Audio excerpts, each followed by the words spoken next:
Amém. Vamos deixar uma palavra aqui em Isaías 6. A palavra de Deus continua. O chamado de Isaías. No ano em que morreu o rei Uzias, eu vi também ao Senhor, assentado sobre um alto e sublime trono, e o cerquito enchia o templo. Serafins estavam por cima dele, cada um tinha 6 asas. Com 2 cobriam seus rostos, com 2 cobriam seus pés, e com 2 voavam. E clamavam uns aos outros, dizendo: Santo, Santo, Santo, é o Senhor dos exércitos, em toda a terra está cheia da sua glória. E os umbrais das portas se moveram, a voz do que clamava, e a casa se encheu de fumaça. Então disse eu: ai de mim, pois estou perdido, porque sou um homem de lábios impuros, e habito no meio de um povo de impuros lábios. Os meus olhos viram ele, o Senhor dos exércitos. Porém um dos serafins voou para mim, e trazendo na sua mão uma brasa viva, que tirara do altar com uma tenaz. E com a brasa tocou a minha boca e disse: eis que isso tocou os seus lábios, e a tua iniquidade foi tirada, e expiado o teu pecado. Depois disso, ouvi a voz do Senhor que dizia: a quem enviarei? E quem há de ir por nós? Então disse eu: eis-me aqui, envia-me a mim. Então disse ele: vai e dize a este povo. Irmão, eu quero ler aqui. Glória a Deus, aleluia. Primeira coisa no chamado de Isaías, ele viu a majestade de Deus. Ele olhou para si e se examinou, achando-se indigno de ter visto a majestade e a glória do Senhor. Eu creio que naquele momento em que ele olhou para si, se examinou e se viu a ele mesmo como um pecador. Aquilo ali gerou em Isaías arrependimento, porque ao mesmo tempo ele sentiu temor, Senhor. E eu creio que por isso, através daquela ação do serafim, ele foi perdoado, expiado dele com o pecado. Só que, irmão, também,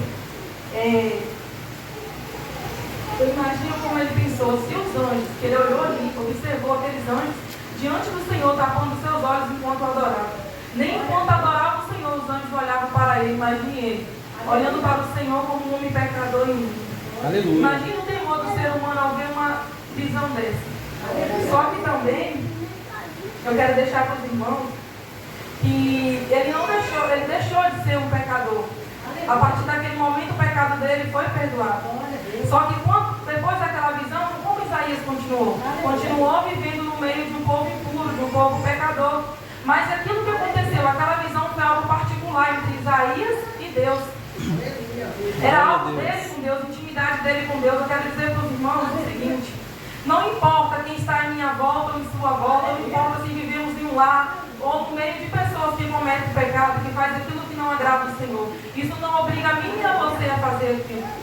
Porque um homem e uma mulher, quando ele é cheio do Espírito Santo de Deus, porque antes da visão Isaías não era, mas após aquela visão ele se tornou um homem cheio da graça do Espírito Aleluia. Santo de Deus. E quando eu e você, nós somos impactados e cheios dessa graça, o pecado que está em nossa volta, ele não nos corrompe, ele não nos contamina, pelo contrário.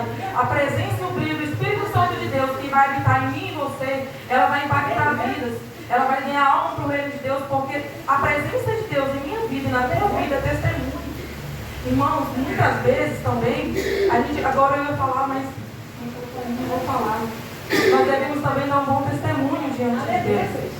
Muitas vezes nós estamos na casa do Senhor, mas o Senhor mandou Isaías ir fazer a obra antes que ele tivesse preparado e purificado. Deus já fez aquela pergunta: a quem eu enviarei? Antes, ele sabia que Isaías iria responder: eu vou. Mas ele só perguntou quando Isaías estava preparado. Deus nunca vai mandar eu e você ir fazer a obra de qualquer maneira. Aleluia. Deus só vai dizer: verdade. vai, para mim e para você, quando a gente estiver preparado para fazer a obra. Verdade. Deus não vai mandar eu ir, por exemplo, orar no lar se o meu estiver bagunçado. Isso não quer dizer que na minha casa eu não vou passar por prova. Vamos passar por prova sim, passar por luta, porque faz parte da vida do servo do Senhor. Mas a forma como nós nos posicionamos diante da diversidade da nossa vida é o que diz se nós estamos aptos ou não. Porque o inimigo, ele não teme crente que vive em rebeldia de qualquer maneira. O inimigo só vai ter temor quando vê um de nós, se o brilho do Espírito Santo estiver em nossa vida e se nós estivermos cheios. O inimigo, ele não vai temer a minha carne nem a sua, mas sim aquele que habita em nós. E aí, irmãos, eu também quero deixar para a igreja. Um dia minha mãe chegou em minha casa, vou dar um testemunho. Minha mãe, eu estava trabalhando e nesse dia eu estava muito cansada, eu fui dar uma batida na minha casa, porque eu trabalhava fora. Minha mãe, ela foi me ajudar, minha mãe não é cristã, mas eu sou. Eu sei o particular meu com meu Deus e da intimidade que eu tenho com Ele. Mas a minha mãe, ela foi me ajudar a limpar a casa dessa baixinha, eu estava precisando da ajuda dela. Só que ela falou assim para mim, Vera, eu gosto de limpar a casa ouvindo uma música, você poderia colocar uma música para a gente ouvir? Eu respondi para minha mãe, mãe, eu não posso colocar a música que a senhora quer ouvir, se a senhora quiser ouvir um louvor eu coloco. Mas a música do mundo eu não posso, porque quem mora aqui sou eu. Quem passar na rua vai estar passando de frente à minha casa e vai ver que está passando música do mundo. Eles não vão saber que a senhora está ouvindo. E eu, como serva do Senhor, eu preciso dar um testemunho. Minha mãe disse somente para mim, tá bom, e foi embora. Eu fiquei ali dando a minha faxina sozinha, coloquei meu louvor e fui glorificar o Senhor, porque eu sou fiel ao Deus que eu sirvo. E eu sei da minha vida com Ele. Nós, irmãos, como servos do Senhor, precisamos dar testemunho. Ainda que eu fiquei sem a ajuda da minha mãe, ainda que eu possa estar ouvindo críticas, eu não vou abandonar a minha fé, nem muito menos eu vou ali compactuar com o pecado, somente para agradar quem está à minha volta, porque eu sirvo a um Deus fiel e vivo e verdadeiro. Glória a Deus. Oportunidade, não